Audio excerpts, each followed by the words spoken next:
سرن کوٹ کے جو باشعور باغیور لوگ ہیں، نوجوان ہیں، میری مائیں بہنیں ہیں، تمام دوست احباب ہیں، ان کے حوالے، ان کی نظر یہ میری باتیں ہیں آج. اگر ان کو پسند آئیں تو وہ اس کو شیئر بھی کر سکتے ہیں. میں اپنے نوجوانوں سے پوچھنا چاہتا ہوں کہ آپ لوگ کب تک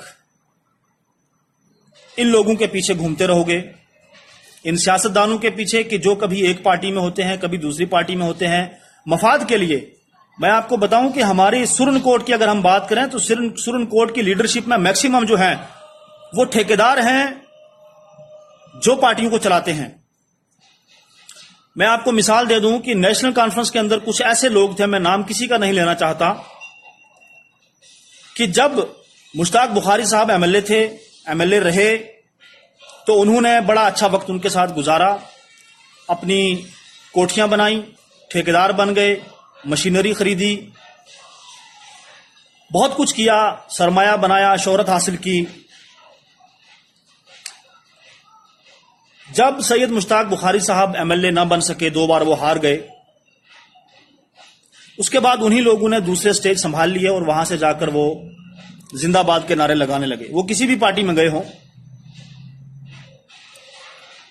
تو نوجوانوں سے میری یہ گزارش ہے کہ ان سارے حالات سے آپ کب تک جھوجتے رہیں گے؟ آپ کب تک یہ نعرے لگاتے رہیں گے کہ مشتاق بخاری زندہ باد، چودھری اکرم صاحب زندہ باد، فلانا صاحب زندہ باد، لیکن حقیقت کو کوئی جاننے کی کوشش نہیں کر رہا. دوستو، حقیقت کیا ہے؟ حقیقت یہ ہے کہ ہم سب کے ہاتھ خالی ہیں. حقیقت یہ ہے کہ ہم سب پانی سے محروم ہیں. حقیقت یہ ہے کہ ہم سب بجلی سے محروم ہیں. حقیقت یہ ہے کہ ہم سب سڑکوں سے محروم ہیں. حقیقت یہ ہے کہ ہم سب اسکولوں سے محروم ہیں.